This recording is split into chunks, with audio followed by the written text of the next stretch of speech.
Hi Deck and anybody else who cares, who was cared to join us. Here we go. It's nice and warm and hot here in Spain. Oh, that's cloudy. Back in our shorts again now over here. Anyway, right, we spoke about a lot of stuff with the scales, melodic and harmonic scales, major scales.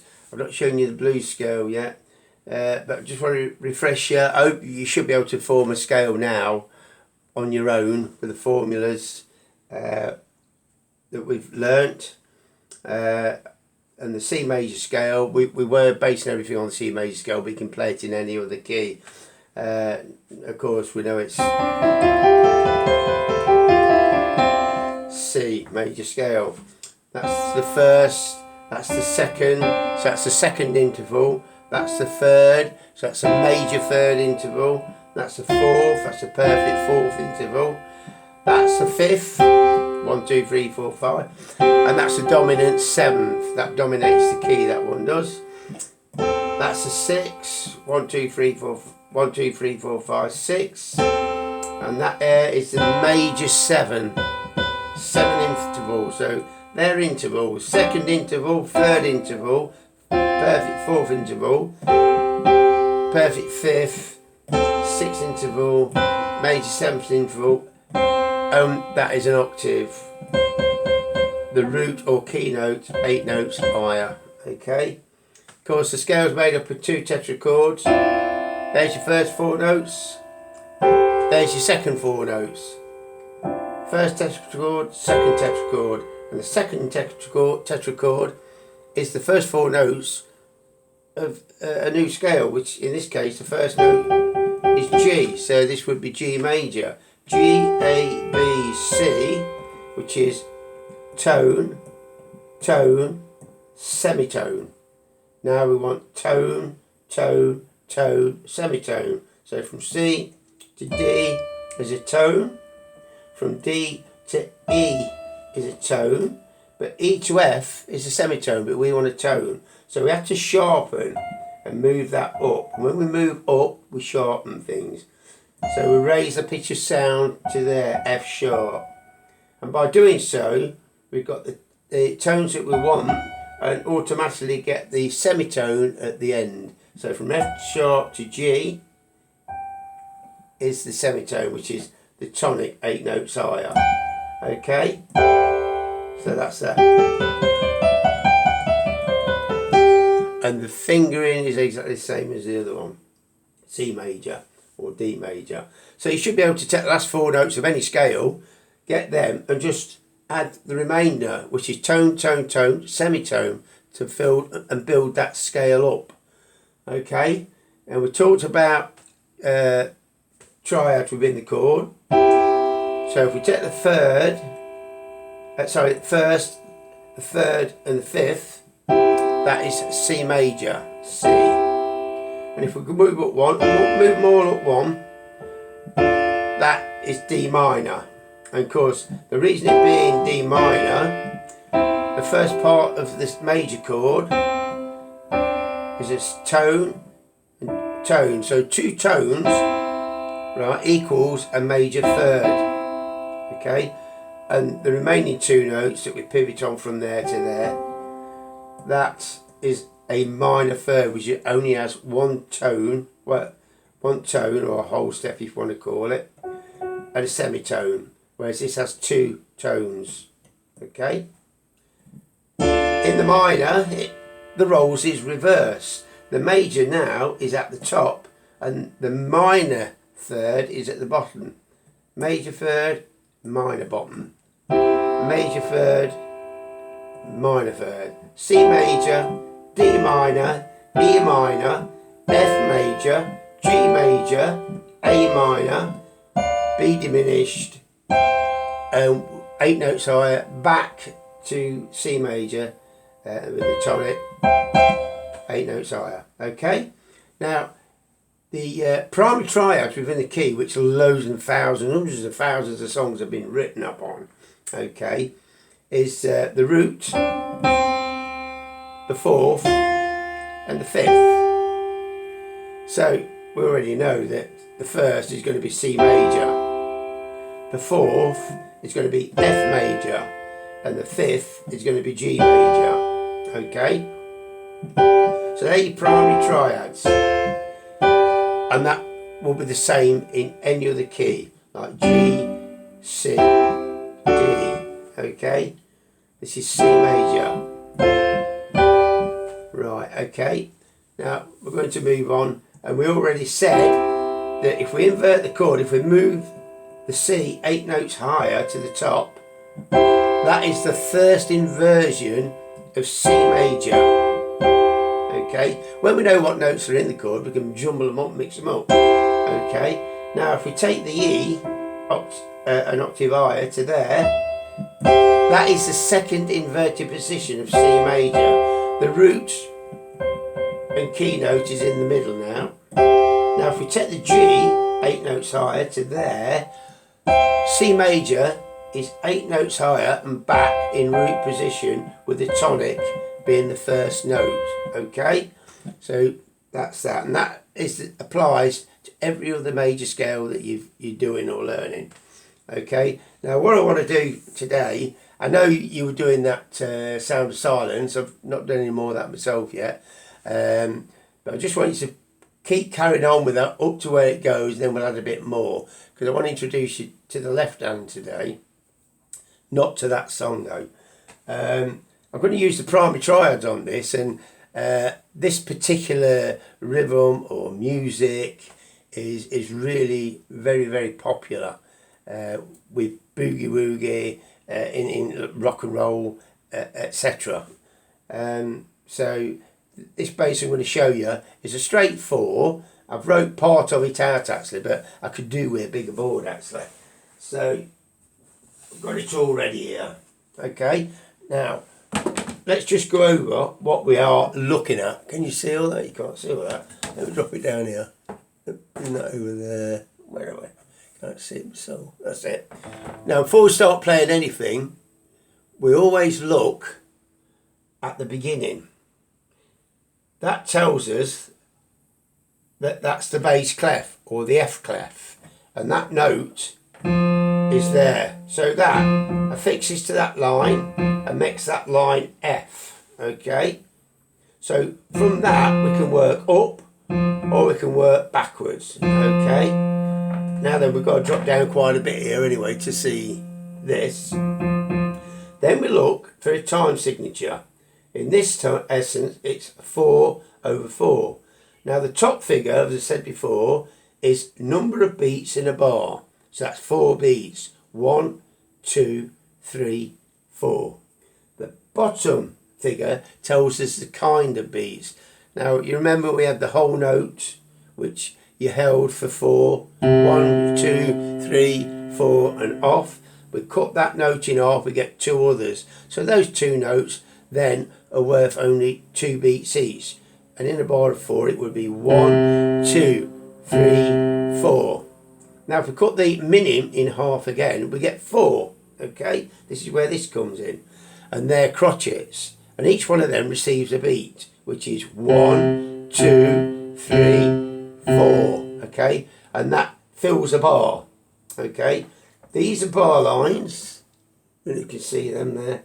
They're bar lines. Okay, and in each bar they divide the music into equal parts of measures, and each bar there will only be 4 beats, whether they be crotchets, minims or a whole note, but in this case they're all crotchets. Okay, crotchet, crotchet, crotchet, crotchet, so each one of them is going to receive 1 beat throughout. Okay, now I don't know if you can see that. So if I play this bit here, that is down here, which is going to go C, 1, 2, 3, 4. There, that bar's over. We're into the next bar. Again, repeat. 1, 2, 3, 4. Nice and even. And then again, repeat for a third time. 1, 2, 3, 4. And then again for a fourth time. 1, 2, 3, 4. Okay, then the harmony changes. So just let me get a a pen. We've got a coloured one. No, where is it? Here we go. So, yeah, it always happens, doesn't it? C, all the way there, then it changes to F there, then it changes back to C, and then it goes back to F there. But there's a couple of bars, so I've got to put in, because the board ain't big enough to get it all on. I couldn't get a big board, chalkboard or whatever you want to call it, whiteboard. So, if we look at this again now from here, I'm trying to get in view of the camera. So there, that bit there. If we look at the first note, the third and the fifth, fourth note, that is the C major triad from the C scale. Now what we're playing there, we're playing the tonic, the third and the fifth. Okay, now the flat is the minor third. We flatten the E to E flat because it's going down. So now we play E, C, E flat, E, G. So we've got flat and then it's back to natural. Flat, back to natural, flat, back to natural. And that's all it is, and this is a pattern. 1,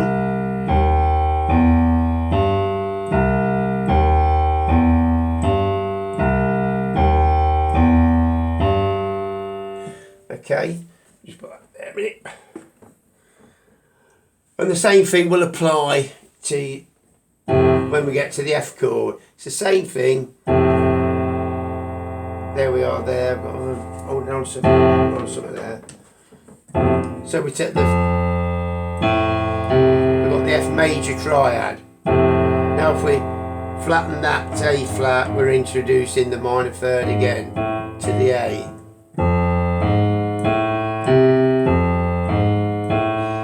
Then after we've done 2 bars, which is 8 beats, if you want to call it that, back to C. For 2, back to F.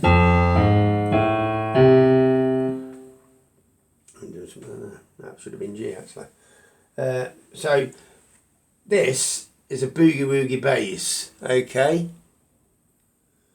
Okay, sorry about that. I thought somebody was outside at the door. Anyway, back to this. This is basically what we call a 12 bar. Okay, 12 bar. I'll just put that down on here for you so you can see it, so you can remember. And also the fingers to play are exactly the same on every chord. Fingers, fingers. Okay, on this one it is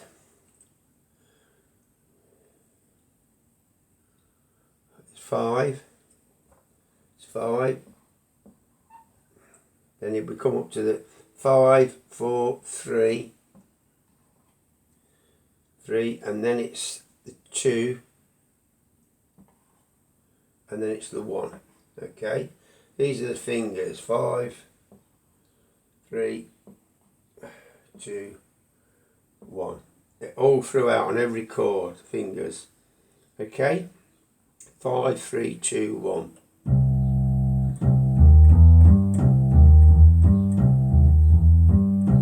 Seem to change everything all the while. Now I took it off. Right. 1 off, 4, split, that's it.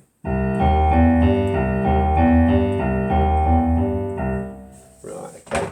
Now, I said I've got another couple of bars to add on to here, so I really want to see if you can see that. Okay, you can't see it because of that there, can you? Let me just pull the camera over here a bit so you can see that, because what I want you to do, I want you to write that all out on some manuscript. Okay,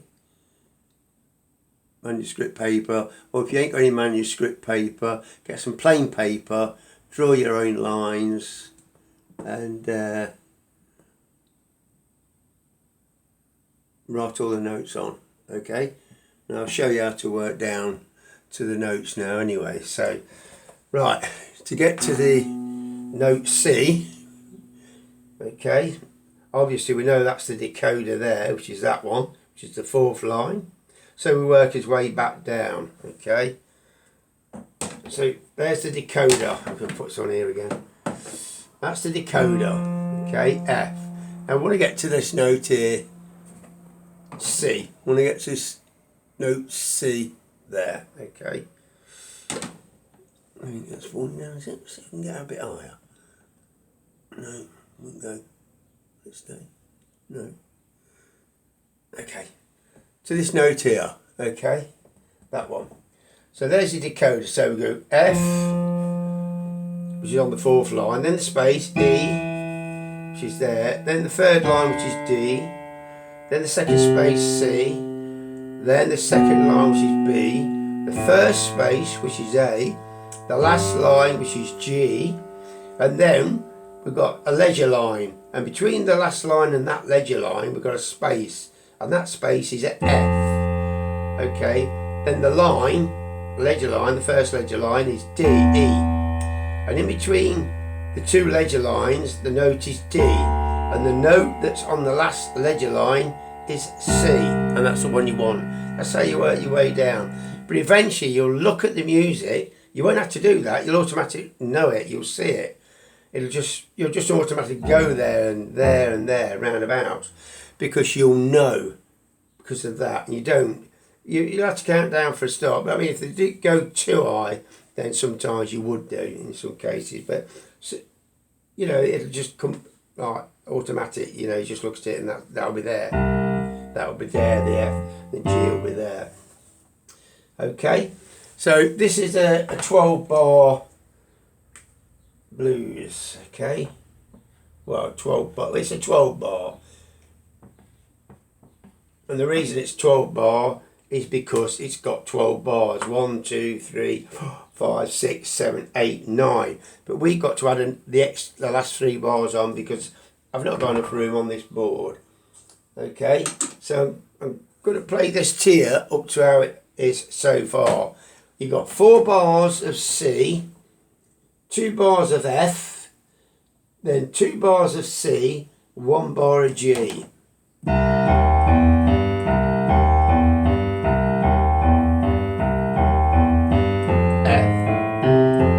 Back to C, up to G, and that's the G chord, because we spoke about the other ones. What we're going to do, there's the minor 3rd, which is the B flat, B flat, B natural, D, F, A flat, A natural, C, E flat, E natural, G. Okay, right. It's a straightforward. That's basically, and it's all based on the primary triads on the C major scale. And you can. This will work if you form your other scales and do exactly the same I've done here. You'll be playing the other ones. This is G.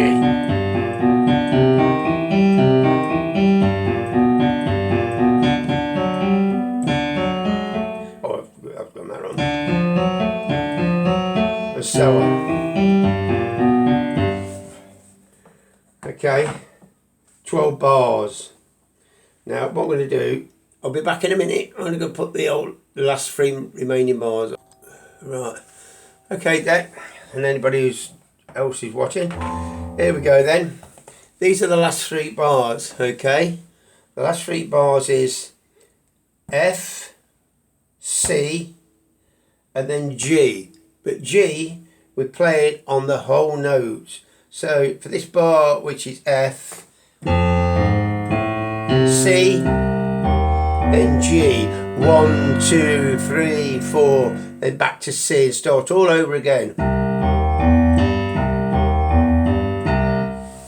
This chord here is what we would possibly use as the dominant 7th, which is the 5th. When I said it's the dominant, and that would be the G7 chord, which There's G, there's the F.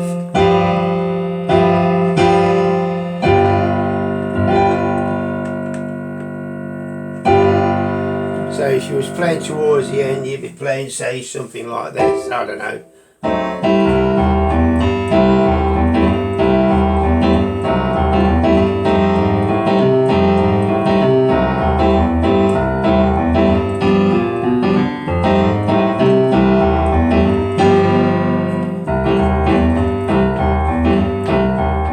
Return again.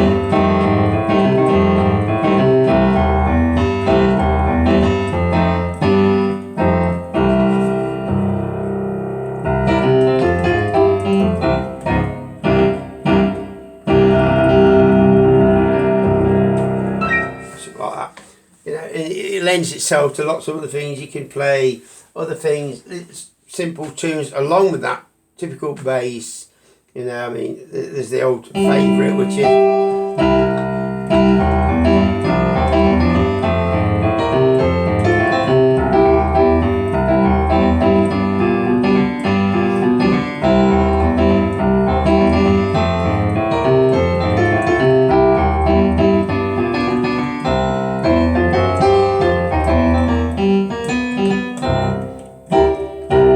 I play that a little bit different because I play more of a bass, supposed to playing that. I sort of like be playing it, ooh, something like that.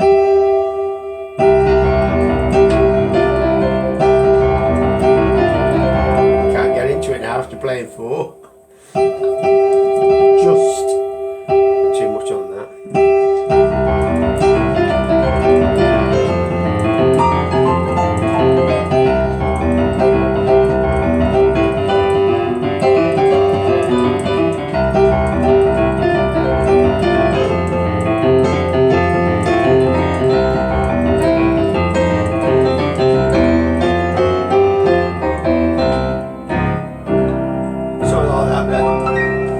I like to warm my left hand up a bit for playing some fast boogie, because like I said, I don't practice, but if you're learning, you need to practice your scales. You need to set aside, you know, hour and a half a day somewhere, because when you add them hours up over a week, it's not much. So if you had an hour a day, it's only 7 hours a week. The more you set aside to study it, the theory side and the practical side, and playing your scales and forming them, and forming and looking at your thirds. They're your thirds, minors and majors, they're like that.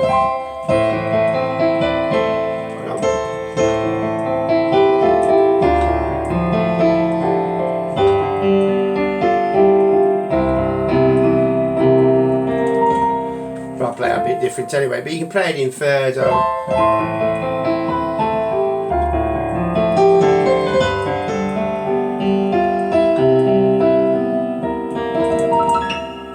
So forth, whatever. But yeah, because I just sometimes come on once a week. Sometimes I don't even play for a fortnight. I just come on and tinkle around. So basically, I'm doing this for you, Det, and anybody else who cares to watch and learn a bit. So, you know, like the others, I still can play a lot of stuff, but I just come round and mess around a little bit, you know. And that's it. Anyway, that's it for today. So, see how you go on with that. And remember, the last 3 bars are added on to the last bar of the big picture that I showed you. Yeah, I'll add them on. Okay? Alright? I'll catch you next week. Any problems, you can email me, or you can message me, or you can video me. Okay? Cheers. See you soon.